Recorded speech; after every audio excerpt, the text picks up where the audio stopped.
listening to Flashes of Insight, Liturgy in COVID-19. And now we move to a discussion with panelist members. If COVID-19 has made us aware of the importance of liturgical participation, how do we encourage greater community participation and less liturgical onlooking? From my perspective, I am totally working now with Indigenous people, whether it's Fijians in the diocese or whether it's many other Indigenous groups at the seminary. And it's really sharpened a whole different way of thinking for me. So if I look at the whole question of enculturation, well, if I look at how to include participation, our problem with what's become very apparent to us is that our seminarians, a lot of our seminarians and our people still have shades of pre-Vatican II notions of liturgy, like moving in and out between the two. So is participation necessary if you can watch it on TV? Is that participation? Two areas I think that would be really important for us to highlight amongst Indigenous people. One is singing, because especially Islanders never stop singing. And the second one is dance, because Indigenous people dance.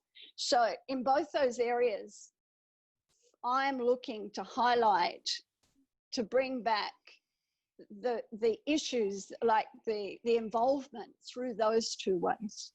Okay, thank you. So James, coming from your Canadian perspective, and now that you're in Wales, and also from the Orthodox perspective, what would you bring to the question of greater participation and how we do that?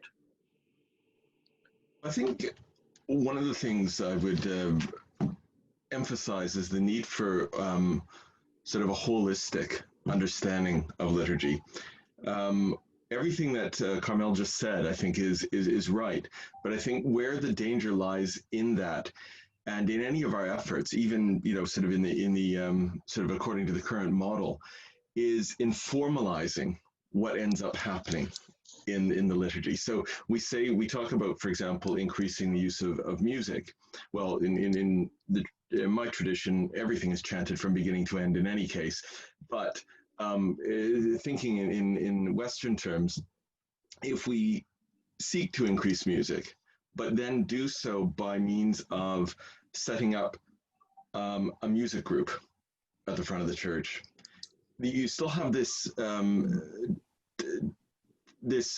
chasm between where the people are actually in terms of their lives and the fact that you've got this formal isolated group. And I think that fails to recognize the organic movement of liturgy that involves all of the people coming together, then all of the people dispersing and returning again at some point in the future. And when we get together, the dance, the music has to belong to all of us. Okay. Now, how that happens, I'm not 100% sure. I think if we knew the answer, it would make this discussion much shorter. But one way I think of is in terms of a monastery I was visiting in Ukraine, where yes, the liturgy was unfolding, and of course, some of you will know that in Orthodox tradition, the liturgy is quite formed and really quite heavily ritualistic. But while it was going on, of course, there are no pews in this particular monastery church. While it is going on, people are milling about. People are going up to icons and kissing them. People are talking to each other. It was, if I might say, representative of the chaos of heaven that I, take away from the Book of Revelation. It was a wonderful icon of, I thought, of the people's lives simply moving into the church at the time of the gathering, after which, of course, they would then be dispersed. So, Joe, again, from your background and in your community, the encouragement of greater community participation, so there's less onlookers. What are your comments on that? Well, first of all, I'm quite fascinated by how the three of us represent quite different contexts. And I think the key to participation and enculturation is identity and knowing who you are. So that means that the power of the homily is almost unable to be estimated, I think, that they have to be homilies that touch our lives, and they have to be given quite a lot of the time by people who look like me, ministers who look like I do. I don't mean old ladies like me, but I mean, I'm sure you can understand. Yes. So that translates for me and in our community into lay preachers, in a chance for the assembly to discuss the readings as part of the liturgy, to have spontaneous prayer. And mostly it means that members of the assembly are not, and not only the ministers, put preparation into the liturgy and discuss the readings and generate the ideas for the homily and talk about how these readings connect with our lives. Briefly, Tom, coming back to you, have you got any comments out from what we've just heard? Well, there was a brilliant question from one of the people in my discussion group, and it was that you would ask everyone in a church when they arrived on a Sunday morning, if we ever get back to arriving in churches on Sunday morning, why are you here? Okay. Because I think we often assume that we know why we're there. We assume we know why everyone else is there, but maybe people haven't thought about it. What could a renewed or enculturated Eucharist look like? And I suppose that's around how you understand the word Eucharist, you know, in terms of, is it Thanksgiving, the concept thereof, or the meal that explores and expresses that Thanksgiving? And what suggestions or insight would you offer from your experience in your context? Well, I think, you know, the image of a meal suggests a very egalitarian a gathering. So that's one thing I'd like to emphasize. And I think in the liturgy of the word in our Eucharists, we've made huge advances, and some of those things I just talked about are happening. We need to, for people to feel they really belong, we need to pull them in, to draw them in to the Eucharistic prayer. Because now I think that's Father's bit, and everybody else kind of drifts off while Father does his bit, and then we come back for communion.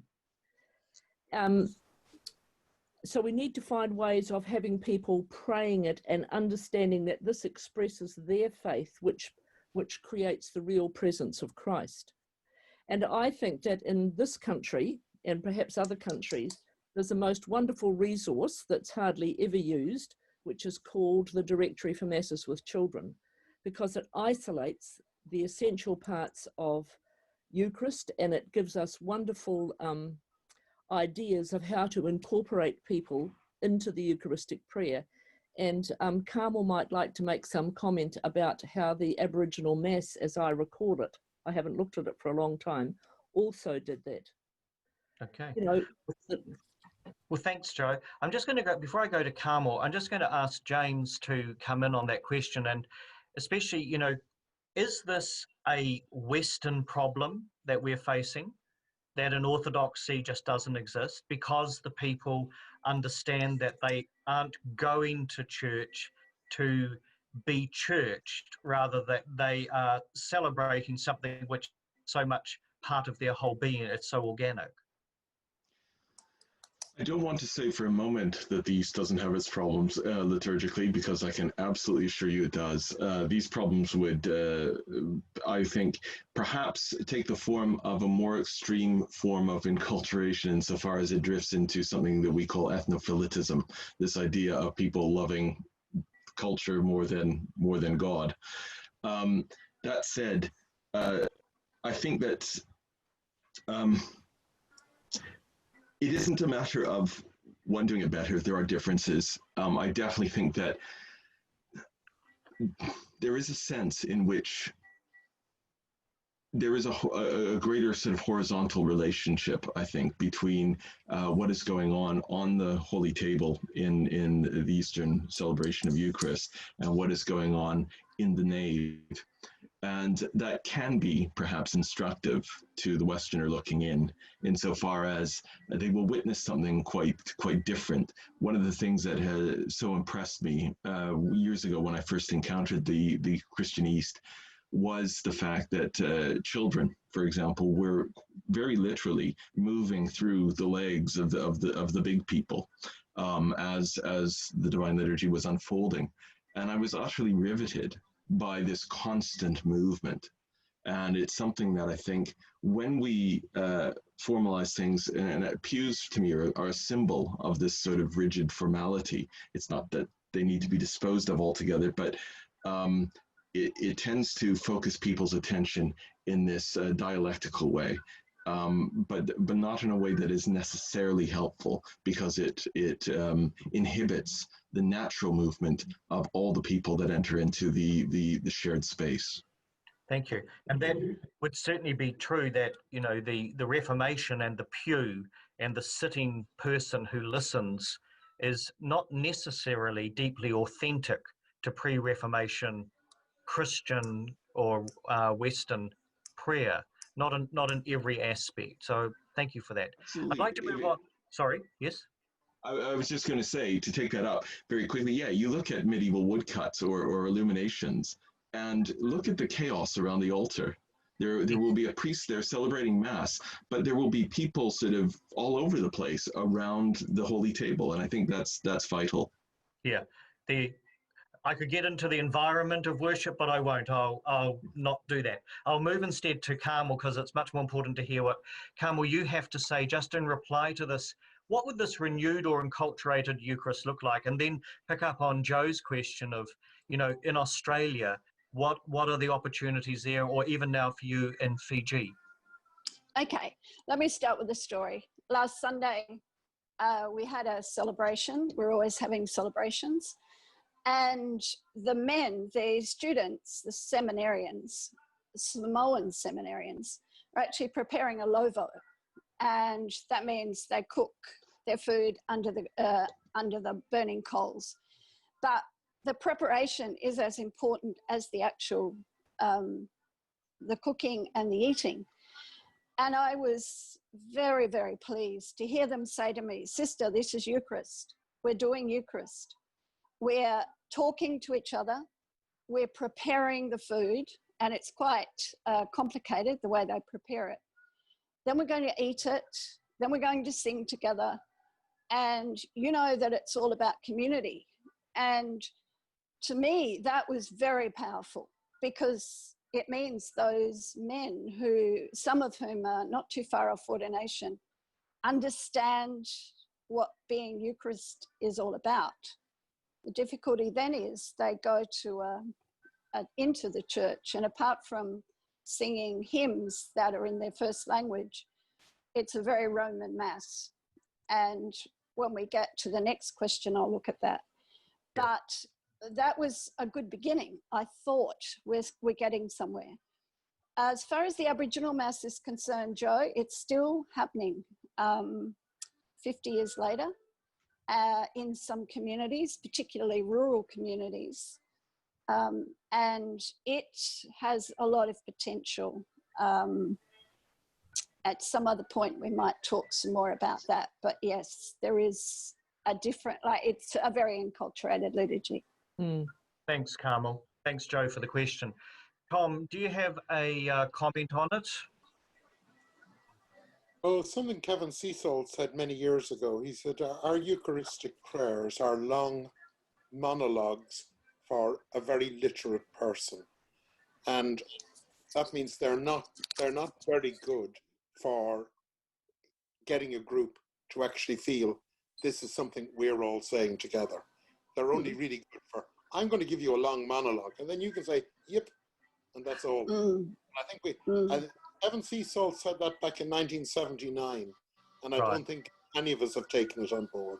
Right.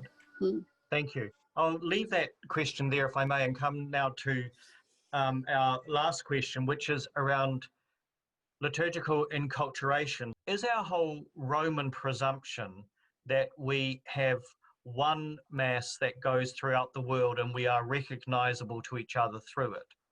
that is so important that if we go down the local church line, we threaten our own unity. Yeah, I think that returning to the word I used earlier about the holisticness, which isn't a word, if we can imagine the Roman missionaries going to indigenous cultures, I'm speaking from a Canadian point of view, for example, and not simply bringing with them the liturgical suitcase, unpacking it, doing what they do there just as they would have done it in France or in England, and then packing it up and leaving, but rather going and asking questions of the culture. Who are the people to whom we are speaking?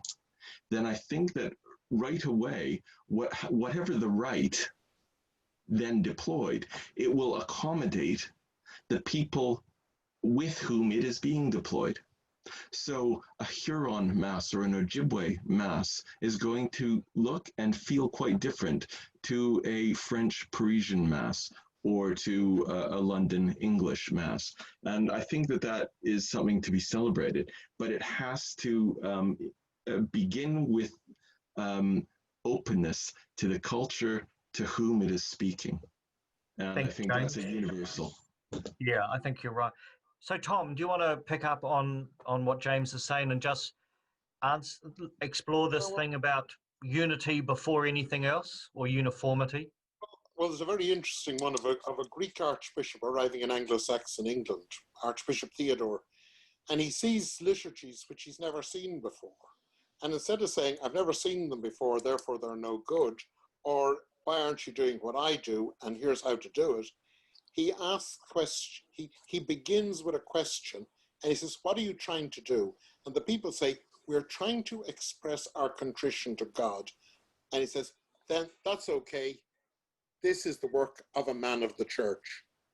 Now that little incident, and James Siemens has actually written a book about this, but never mind, might as well plug his book. That little incident of Archbishop Theodore meeting the Anglo-Saxons, discovering a liturgy that's completely unknown to him, and instead of either damning it or adopting it, he asks, what's it about? And he recognizes it belongs to the church.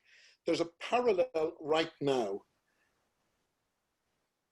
I have never seen so many people publicly and collectively expressing thanks as I have during the COVID crisis, because every night during the COVID crisis, every Thursday night during the COVID crisis, people came out onto the street. They stood socially distanced, but they came out as a group, and they saw themselves as part of a big group, and they were there to thank the health service, and they all clapped, they brought out saucepans and banged them. What an interesting example. So the question is, what were they doing there? Well, they were experiencing the human need to be thankful. And that's a sort of human basis. It's a community thing. It's a ritual thing. It's based around Thanksgiving. So that's what we should be focusing in on that and saying, hey, here's a lovely new liturgy.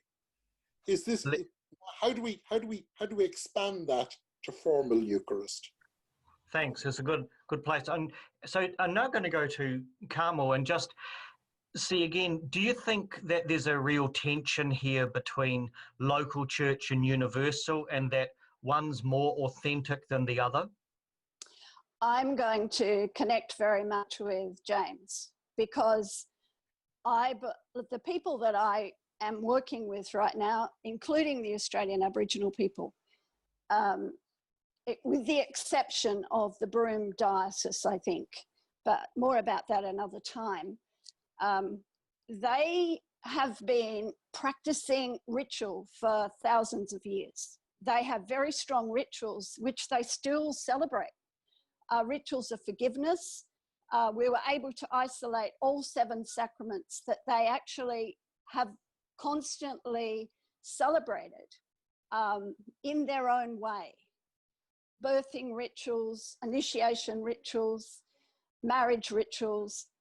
Along come the missionaries in the Pacific, mostly from France, and they told them that all those rituals were pagan and evil, and they had to let them all go and only follow the Catholic ritual, or I guess the Methodist ritual, because that's the other very strong group in our country. So our problem now is when I'm saying to them, your rituals, which they still, many of them still practice in their villages, I say to them, this is where we start our Eucharist. As I just mentioned that story of the Samoans, they're starting to now reconnect and say, well, they weren't pagan, they weren't evil. Why are we still doing them as Catholics if that's the truth? And how do we bring the two together? And that becomes the reality, but it's awfully hard because it's been so instilled in them that anything to do with culture is evil or pagan, and the only thing that is Christian is European and particularly Roman. And we had that example with the Amazon and the statues that were thrown into the Tiber. So there still is that incredible tension that until we get over that. Now, I'm talking about people in the Pacific, but those people also live in Australia and all the other Western countries. So how do they feel connected in? How do Africans feel connected in when they come? Yeah, thanks, Carmel. With that, I'd like to move then to Joe. And Joe, what's your response to this question and to the other commentators that you've heard, other panelists? Well, I think in some ways that this pluralism in abounding in liturgy, certainly in New Zealand, we're used to having many different national groups celebrating liturgy in their own language. And I think the fact that that we do celebrate in our own language now opens the door for us to recognise that things can be different but worthwhile. But one of the worst experiences that we have as a group is that when the priest decides that this will happen and this change will happen, because he is the proprietor of the liturgy, he's the owner of the liturgy, only then to discover that other people who have been in the parish, you know, decades longer than him are the real owners of that. That's a terrible thing that happens in many parishes. And so, Tom, let's come back to a final statement from yourself. Coming to the end of this conversation, is there anything that you think you need to sum up or would like to sum up to us in a sort of a pithy takeaway that we can reflect on?